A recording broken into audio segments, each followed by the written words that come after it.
క్షణక్షణ పోరాటం కనకనం ప్రజాపక్షం జనసైనిక్ న్యూస్ కు స్వాగతం. ముందుగా హెడ్లైన్స్. మంత్రి పెద్దిరెడ్డిపై లోకేష్ బాబు పరువు నష్టం కేసు కోర్టు విచారణ జరిపి పెద్దిరెడ్డిని శిక్షిస్తుందా? 50 కోట్లు నష్టపరిహారం చెల్లించాలని డిమాండ్. పెద్దిరెడ్డి నుంచి కనీసం స్పందన లేదన్న లోకేష్. కులమతాలకు అతీతంగా మదనపల్లి బలిజ సేవా సమితి సేవా కార్యక్రమాలు. ఎకరం స్థలంలో కళ్యాణ మండపం నిర్మాణం. పెద్దిరెడ్డి కుటుంబానికి సదా కృతజ్ఞతలు. ఘనంగా BSS 30వ వార్షికోత్సవం. అంగన్వాడీలకు కన్నీళ్లు తెప్పిస్తున్న ముఖ్యమంత్రి జగన్మోహన్ రెడ్డికి మహిళల ఉసురు తగులుతుంది. అంగన్వాడీలతో చర్చలు కూడా జరపకపోవడం అత్యంత దారుణం. సమ్మెను మరింత ఉధృతం చేస్తాం. యూనియన్ నాయకుల హెచ్చరిక. ఆంధ్రప్రదేశ్లో కాంగ్రెస్ బోణీ కొట్టనుందా? తెలంగాణ సీఎం రేవంత్ రెడ్డి తీసుకున్న నిర్ణయంపై ఏపీ ఉద్యోగుల్లో హర్షం. వైకాపా టికెట్లు దక్కని కొందరు కాంగ్రెస్లోకి. వైఎస్ షర్మిల సారథ్యం కూడా కలిసి రానుందా? రాహుల్ ప్రియాంక గాంధీల ప్రత్యేక దృష్టి. ఇక డీటెయిల్స్ చూస్తే, జగన్మోహన్ రెడ్డి అధికారంలోకి వస్తేనే హామీలు నెరవేరుస్తానని ఇచ్చిన మాటను నిలబెట్టుకోకుండా 4.5 సంవత్సరాలుగా కాలయాపన చేస్తున్న ప్రభుత్వం తీరును నిరసిస్తూ గత 7 రోజులుగా నిరసన కార్యక్రమాలు చేపట్టిన అంగన్వాడీ వర్కర్స్ సోమవారం పెద్ద ఎత్తున మదనపల్లి సబ్ కలెక్టరేట్ కార్యాలయం వద్దకు రావడంతో పోలీసులు సబ్ కలెక్టరేట్ కార్యాలయ గేట్లు మూసివేసి లోనికి అనుమతించకపోవడంతో ఆగ్రహించిన అంగన్వాడీ వర్కర్లు రోడ్డుపై బైఠాయించి నిరసన చేపట్టారు. సీఎం డౌన్ డౌన్, వైసీపీ ప్రభుత్వం నశించాలి అంటూ నినాదాలు చేస్తూ నిరసన కార్యక్రమాన్ని కొనసాగించిన అంగన్వాడీల విన్నపాన్ని ఆర్డీఓ మురళికి తెలియజేసేందుకు అనుమతి ఇవ్వాలని విజ్ఞప్తి చేయడంతో పోలీసులు అంగన్వాడీ యూనియన్ నాయకులను లోనికి అనుమతించారు. యూనియన్ నాయకులు ఆర్డీఓ మురళికి వినతిపత్రం అందజేశారు. అనంతరం వారు మీడియాతో మాట్లాడుతూ తమ న్యాయమైన డిమాండ్లను పరిష్కరించాలని డిమాండ్ చేశారు. దీనిపై ప్రభుత్వం స్పందించి మా న్యాయమైన డిమాండ్లను పరిష్కరించకుంటే రాబోయే రోజుల్లో సమ్మెను మరింత ఉధృతం చేస్తామని హెచ్చరించారు. ఈ కార్యక్రమంలో పంచాయతీ వర్కర్ల రాష్ట్ర అధ్యక్షులు వెంకటరామయ్య, ఆశా వర్కర్ల యూనియన్ అన్నమయ్య జిల్లా కార్యదర్శి మెహరున్నీసా, CITU జిల్లా ఉపాధ్యక్షులు ప్రభాకర్ రెడ్డి, అంగన్వాడీ వర్కర్ల యూనియన్ నాయకులు భాగ్యమ్మ, మధురవాణి, లక్ష్మీదేవి, పైదినిపల్లి మినీ వర్కర్ల యూనియన్ నాయకులు రాజమ్మ, వాల్మీకిపురం భూ కైలేశ్వరి, అమ్మాజీ, CTM పార్వతమ్మ, బీకొత్తకోట ప్రాజెక్టు నుంచి శ్రీవాణి, కుమారి, గుర్రంకొండ పద్మశ్రీ, రెడ్డి రాణి పెద్ద సంఖ్యలో అంగన్వాడీ కార్యకర్తలు పాల్గొన్నారు. హెల్పర్స్ యూనియన్ ఆధ్వర్యంలో వాళ్ళ హక్కుల కోసం ఈరోజు పెద్ద ఎత్తున ఉద్యమం, CITU ఆధ్వర్యంలో పెద్ద ఎత్తున ఉద్యమం జరుగుతున్నాయి. దీనికి AITC, IFTU, CITU అన్ని సంఘాలు ఉమ్మడి కార్యాచరణగా రాష్ట్ర వ్యాప్తంగా ఉద్యమం జరుగుతోంది. ఈ రాష్ట్రంలో దాదాపు పాదయాత్ర సందర్భంగా అంగన్వాడీ మహిళలకి నేనున్నాను, విన్నాను, మీ సమస్యలని ఖచ్చితంగా నేను వచ్చినటువంటి వెంటనే తెలంగాణ కంటే అదనపు వేతనాన్ని నేను ఇస్తానని చెప్పినటువంటి రాష్ట్ర ముఖ్యమంత్రి ఈరోజు రాష్ట్రంలో ఇంతమంది మహిళలు రోడ్డును పడి ఉద్యమాలు చేస్తుంటే కూడా ప్యాలెస్లో నుంచి కనబడటం లేదా అని చెప్పి CITUగా రాష్ట్ర ముఖ్యమంత్రిని గారిని మేము ప్రశ్నిస్తున్నాం. ఇప్పటికే 7వ రోజు జరిగింది. ఇప్పటికైనా రాష్ట్ర ప్రభుత్వం స్పందించాలి. మహిళలందరూ కూడా ఆయా అంగన్వాడీ సెంటర్లలో కూడా ఈరోజు ఎక్కడ ఉన్నటువంటి చిన్నపిల్లలకు సర్వీస్ చేస్తున్నటువంటి అంగన్వాడీ టీచర్ల పట్ల రాష్ట్ర ప్రభుత్వం ఈ మాదిరి వ్యవహరించడం మేము తీవ్రంగా ఖండిస్తున్నాం. అదేవిధంగా వాలంటీర్లు, సచివాలయ సిబ్బందిని కొందరిని దగ్గర పెట్టుకొని ఆయా అంగన్వాడీ సెంటర్లకు బీగాలు పగలగొట్టడం అది ఎట్లుందంటే నిజంగా చాలా నీచాతి నిజమైన పరిస్థితులుగా ఇది ఈరోజు రాష్ట్రంలో జరుగుతుంది. దానిని మేము నిజంగా సీరియస్గా తీసుకొని ఖండిస్తున్నాం.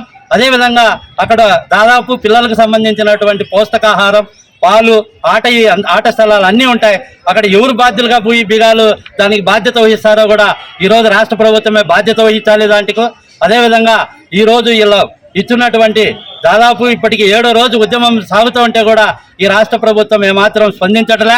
వెంటనే ఈ రాష్ట్రంలో ఉన్నటువంటి అంగన్వాడీ టీచర్ల సమస్యలను మదనపల్లి ప్రాజెక్టులు అందరూ కూడా అంగన్వాడీ టీచర్లు, ఆయాలు అందరూ కూడా ఈరోజు పెద్ద ఎత్తున మదనపల్లి సబ్ కలెక్టర్ ఆఫీస్ దగ్గర ధర్నా కార్యక్రమంలో పాల్గొన్నాం.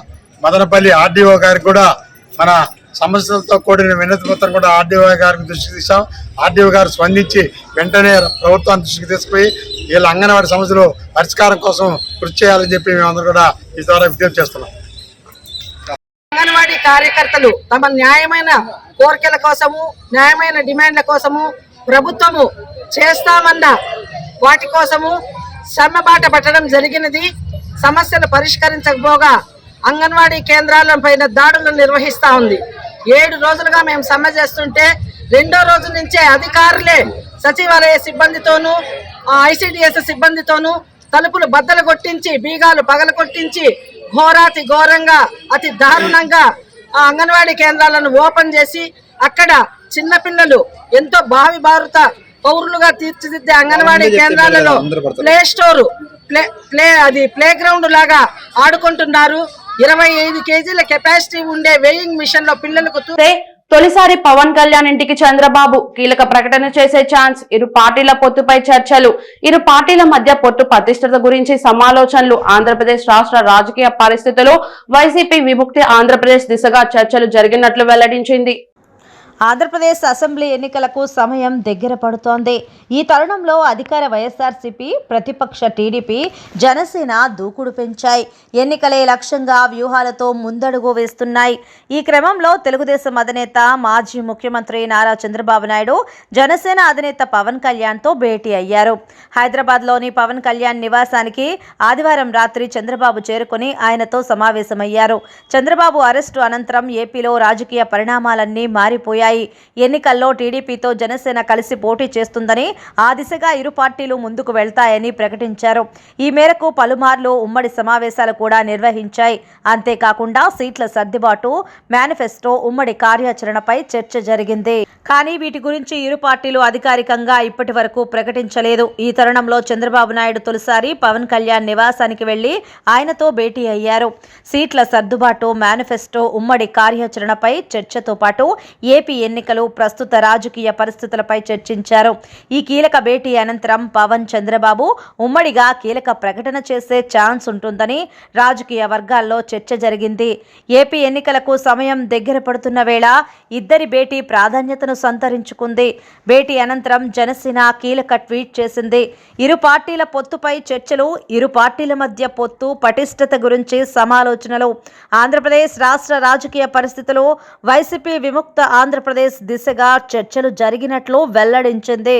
రోడ్డు ప్రమాదంలో మదనపల్లె మాజీ ఎమ్మెల్యే తెలుగుదేశం పార్టీ నేత షాజహాన్ బాషాకు గాయాలయ్యాయి.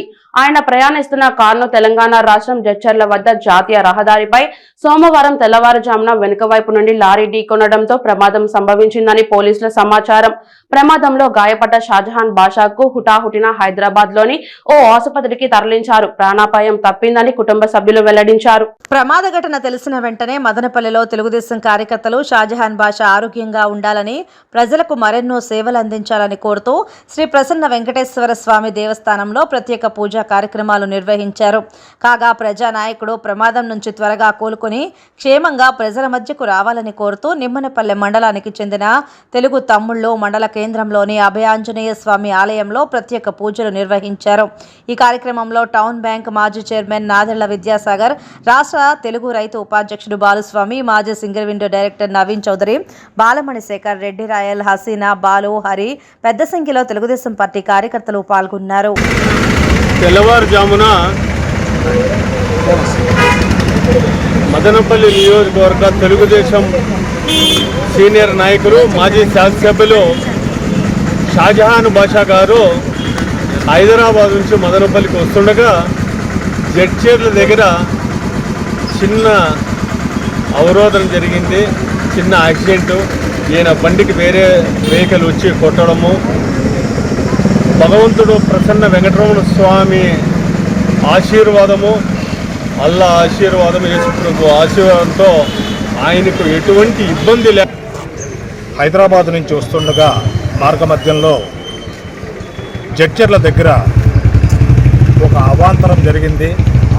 ఒక లారీ వచ్చి గుద్దుకోవడం చేత రోడ్డు ప్రమాదం జరిగింది. భగవంతుని ఆశీర్వాదం వల్ల, నియోజకవర్గంలో ఉన్నటువంటి ప్రజలందరి ఆశీర్వాదం వల్ల, శ్రీ ప్రసన్న వెంకటేశ్వర స్వామి ఆశీర్వాదం వల్ల ఆయనకు ఎలాంటి ఇబ్బంది, పూజలు నిర్వహించి ఆయనకు ఉన్నటువంటి దిష్టి పోవాలా అని బయటకు వచ్చి దిష్టి టెంకాయలు కూడా కొట్టడం జరిగింది.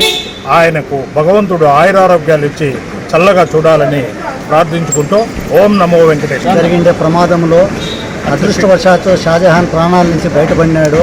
ఆయనకున్న దిష్టి ఈరోజు తొలగిపోయింది. అతని ఆరోగ్యంగా ఉండాలని చెప్పి ఈరోజు ప్రసన్న వెంకటరమణ స్వామి గుడిలో మేమందరము కార్యకర్తలందరూ పూజ చేసి ఏఎంసీ మాజీ డైరెక్టర్ డాక్టర్ వెస్లీ ఆదివారం సాయంత్రం గుండెపోటుతో మృతి చెందారు. మదనపల్లి సమీపంలోని ఆరోగ్యవరం మెడికల్ సెంటర్ లో డాక్టర్ వెస్లీ ఎనలేని కృషి చేశారు. టీడీపీ వ్యాధి, హెచ్ఐవి వ్యాధిగ్రస్తులకు నివారణ కొరకు ప్రత్యేక విభాగాలను ఏర్పాటు చేసి నిపుణులైన డాక్టర్లచే రోగులకు వైద్యం అందజేశారు. ఆయన మృతి పట్ల ఏఎంసీ చుట్టుపక్కల ప్రజలు సంతాపం తెలియజేశారు.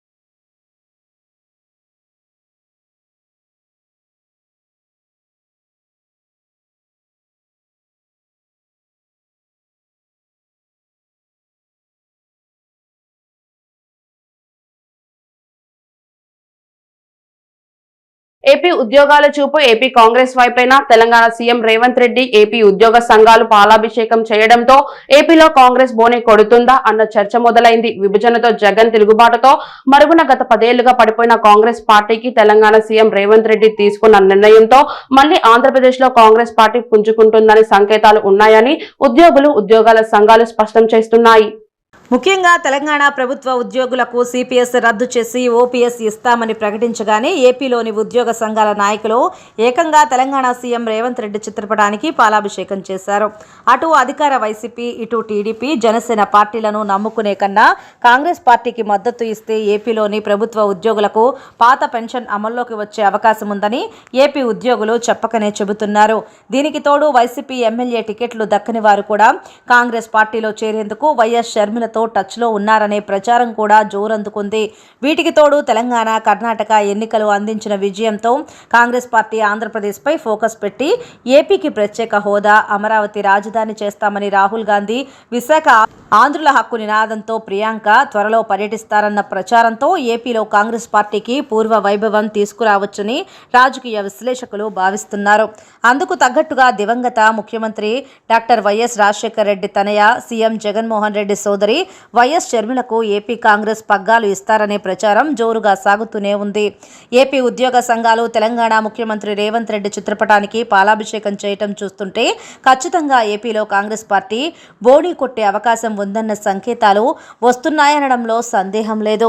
మరి మరో 3 మాసాల్లో జరగనున్న సార్వత్రిక ఎన్నికల్లో ఏ రాజకీయ పార్టీ అధికారంలోకి వస్తుందో వేచి చూడాల్సిందే. మంత్రి పెద్దిరెడ్డి మీద క్రిమినల్ కేసు నమోదు చేయాలని టీడీపీ యువనేత లోకేష్ నాయుడు గుంటూరు కోర్టుకు విజ్ఞప్తి. కోర్టు విచారణ జరిపే పెద్దిరెడ్డిని శిక్షిస్తుందా? పెద్దిరెడ్డికి శిక్ష పడేలా లోకేష్ నాయుడు చివరాంతం వరకు పోరాడగలరా? ఆయనతో తలపడి నిలబడగలరా? టీడీపీ హయాంలో జరిగిన ఇసుక కాంట్రాక్టుల విషయానికి సంబంధించిన వ్యవహారంలో తనకు భారీగా కమిషన్లు ముట్టాయని ఆరోపించి పెద్దిరెడ్డి తన పరువు తీశారని లోకేష్ నాయుడు ఆ ఫిర్యాదులో పేర్కొన్నారు. ఈ మేరకు లోకేష్ నాయుడు పెద్దిరెడ్డికు తాకీదులు జారీ చేసినట్టు, తమ నోటీసులు అందిన 10 రోజుల్లో బేషరతుగా క్షమాపణలు చెబుతూ 50 కోట్ల రూపాయల నష్టపరిహారం చెల్లించాలని డిమాండ్ చేసినట్టు ఆయన వెల్లడించారు. అయితే పెద్దిరెడ్డి నాయుడుకు క్షమాపణలు చెప్పడం లేదా 50 కోట్ల రూపాయల నష్టపరిహారం చెల్లించడం అటు ఉంచితే కనీసం తన నోటీసులకు పెద్దిరెడ్డి స్పందన కూడా లేదని లోకేష్ నాయుడు ఆవేదన వ్యక్తం చేశారు. మంత్రి పెద్దిరెడ్డికు నోటీసులు అందజేశామని, అయినా ఫలితం లేకపోయిందని నాయుడు అన్నారు.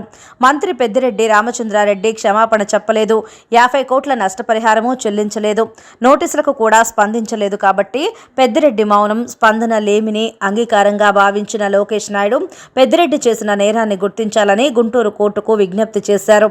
పెద్దిరెడ్డి నేరాన్ని విచారించి తనకు న్యాయం చేయాల్సిందిగా నాయుడు గుంటూరు కోర్టు మెట్లు ఎక్కారు. మదనపల్లి జిల్లాగా ప్రకటించాలని కోరుతూ చేపట్టిన నిరసన కార్యక్రమంలో పాల్గొన్న నేరానికి వైసీపీ ప్రభుత్వం అక్రమ కేసులు బనాయించి కక్ష సాధింపు చర్యలకు పాల్పడిందని అఖిలపక్షం నాయకులు ఆవేదన వ్యక్తం చేశారు. సోమవారం మదనపల్లి కోర్టుకు హాజరైన సందర్భంగా Janasena party Rayalaseema co convener Gangarapu Ramadas Chowdary మాట్లాడుతూ ఎంతో చారిత్రక నేపథ్యమున్న మదనపల్లిను జిల్లాగా చేయాలని అఖిలపక్షంతో కలిసి చేసిన ఆందోళనను ఈ వైసీపీ ప్రభుత్వం నిరుపయోగం చేసిందని, కనీసం చర్చలకు కూడా పిలుపు కూడా ఇవ్వకుండా ఏకపక్షంగా వ్యవహరించి వేరొక ప్రాంతాన్ని జిల్లాగా ప్రకటించడం బాధాకరమని అన్నారు. మదనపల్లి, వాయల్పాడు, తంబళ్లపల్లి, పీలేరు, పుంగనూరు నియోజకవర్గ ప్రజలు రాబోయే ఎన్నికల్లో ఈ వైసీపీ ప్రభుత్వానికి తగిన బుద్ధి చెప్పి వైసీపీ ప్రభుత్వాన్ని ఇంటికి సాగనంపుతారని ఆగ్రహం వ్యక్తం చేశారు. ఈ ప్రభుత్వం తీసుకొచ్చిన 27/2023 యాక్ట్ని రద్దు చేయాలని, సివిల్ కోర్టులో ఉంటే ప్రజలకు న్యాయం చేకూరుతుందని, సివిల్ కోర్టు నుండి తీసివేసి రెవెన్యూ అధికారులకు బదిలీ చేయడం వైసీపీ ప్రభుత్వ నిర్లక్ష్యానికి నిదర్శనమని దుయ్యబట్టారు. ఈ కార్యక్రమంలో ఉమ్మడి చిత్తూరు జిల్లా ప్రధాన కార్యదర్శి జంగాల శివరాం, టీడీపీ రాజంపేట పార్లమెంటు అధికార ప్రతినిధి RJ Venkatesh, PTM Sivaprasad, TDP Rajampet parliament BCCL అధ్యక్షులు సురేంద్ర యాదవ్, సిపిఐ కృష్ణప్ప, మురళి తదితరులు పాల్గొన్నారు. జిల్లా చేయాలని మదనపల్లి ప్రజల చిరకాల వాంఛ నెరవేర్చే సమయం ఆసన్నమైంది. వచ్చే కొద్ది నెలల్లో మదనపల్లి జిల్లా కాబోతోంది. గతంలో అఖిలపక్షం ఆధ్వర్యంలో మేము అనేక ధర్నాలు, పోరాటాలు చేస్తే మా మీద ఈ దుర్మార్గమైన ప్రభుత్వం కేసులు పెట్టి కోర్టుల చుట్టూ తిప్పుతూ వేధిస్తూ ఉంది.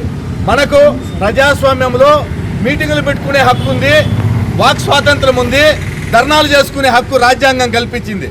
అయితే అంబేద్కర్ రాజ్యాంగం అమలు చేస్తున్న ఈ జగన్మోహన్ రెడ్డి మదనపల్లిని జిల్లాగా చేయాలని అఖిలపక్షం ఆధ్వర్యంలో మేము చేసిన ఆందోళన కార్యక్రమాలన్నీ కూడా దురుపయోగం చేసింది వైసీపీ ప్రభుత్వము. కనీసము మమ్మల్ని చర్చకు కూడా పిలవకుండా ఏకపక్షంగా వ్యవహరించిన ఈ ప్రభుత్వానికి రాబోయే ఎన్నికల్లో మదనపల్లి, తమ్మళ్లపల్లి, పుంగనూరు, వాయల్పాడు నియోజకవర్గ ప్రజలు గట్టిగా బుద్ధి చెప్పాలని చెప్పి నిర్ణయించుకున్నారు. అలాగే మొత్తం అన్ని రాజకీయ పార్టీలంతా కూడా ఒక్క వైసీపీ తప్ప మా పోరాట ఫలితం ఏమంటే మా మీద కేసులు పెట్టడం. కేసుల్లో ఎంత దుర్మార్గంగా పెట్టినారంటే మేము మున్సిపాలిటీలోకి అర్జీ ఎత్తుకొని పోతాం ఓ చైర్మన్కి ఇచ్చేదానికి, మా మదనపల్లి జిల్లా చేయండి. మున్సిపాలిటీ ముట్టడేమో కేసు పెడతారు. తంబలపల్లికి పోతాం కలెక్టర్ ఆఫీస్లోకి, ఎంఆర్ఓ ఆఫీస్లోకి ఒక అర్జీ ఇచ్చేదానికి. తంబలపల్లి, మదనపల్లి, పుంగనూరు అంతా బలిజ అభ్యున్నతికి పనిచేస్తూనే కుల మతాలకు అతీతంగా సేవా కార్యక్రమాలు విస్తృతం చేస్తూ మదనపల్లి బలిజ సేవా సమితి ముందుకు వెళ్తుందని బలిజ సేవా సమితి అధ్యక్షులు బిఎల్పి విజయ్ కుమార్ పేర్కొన్నారు. సోమవారం బలిజ సేవా సమితి 30వ వార్షికోత్సవ వేడుకలను ఘనంగా నిర్వహించారు. మల్లికార్జున్ సర్కిల్లో ఉన్న కృష్ణదేవరాయల విగ్రహానికి పూలమాలలు వేసి నివాళులర్పించారు. అనంతరం పార్టీ కార్యాలయంలో పూజలు, వేడుకలు నిర్వహించారు. ఈ సందర్భంగా విజయ్ కుమార్ మాట్లాడుతూ బలిజ సేవా సమితి ఏర్పాటై 30 ఏళ్లు పూర్తయినట్లు చెప్పారు. ముఖ్యంగా సంఘాన్ని అభివృద్ధి చేయడంతో పాటు కులమతాలకు అతీతంగా సేవా కార్యక్రమాలను నిర్వహిస్తూ ఆదర్శంగా నిలిచామన్నారు. కృష్ణదేవరాయల విగ్రహావిష్కరణ అనంతరం బలిజ కులస్తుల కళ్యాణ మండపాన్ని నిర్మిస్తున్నామన్నారు. మంత్రి పెద్దిరెడ్డి రామచంద్రారెడ్డి, ఎంపీ మిథున్ రెడ్డి, ఎమ్మెల్యే నవాజ్ బాషల సహాయ సహకారాలతో మండపాన్ని నిర్మిస్తున్నట్లు తెలిపారు. అడిగిన వెంటనే మండపానికి స్థలం మంజూరు చేయించిన ఘనత పెద్దిరెడ్డి కుటుంబానికే దక్కుతుందని కొనియాడారు. Municipal vice chairman Jinka Venkatachalapathi మాట్లాడుతూ బలిజ సేవా సమితి ఆధ్వర్యంలో సేవా కార్యక్రమాలను వేగవంతం చేస్తున్నట్లు తెలిపారు. దీంతో అన్ని వర్గాల ప్రజలకు మేలు జరుగుతోందన్నారు. ఈ రకంగా సంఘం ముందుకు దూసుకెళ్తోందన్నారు. సేవా కార్యక్రమాల నిర్వహణే సంఘం లక్ష్యమని ఆయన స్పష్టం చేశారు. ఈ కార్యక్రమంలో సంఘం నాయకులు విజయలక్ష్మి భాస్కర్, పగడాల సూర్యనారాయణ, రాజ్భవన్ రాజా, జంగాల శివరాం, జనసేన నాయకులు శ్రీరామ రామాంజనేయులు, స్టోర్ మోహన, సూపర్ మార్కెట్ శ్రీనివాసులు, పూల నాగరాజు, బోర్వెల్ సుధా తదితరులు పాల్గొన్నారు. క్షణ పోరాటం కనకనం ప్రజల పక్షం. జనసైనిక్ న్యూస్ ఇంతటితో సమాప్తం. తిరిగి రేపటి బులెటిన్లో మళ్ళీ కలుద్దాం. అంతవరకు సెలవు. నమస్కారం.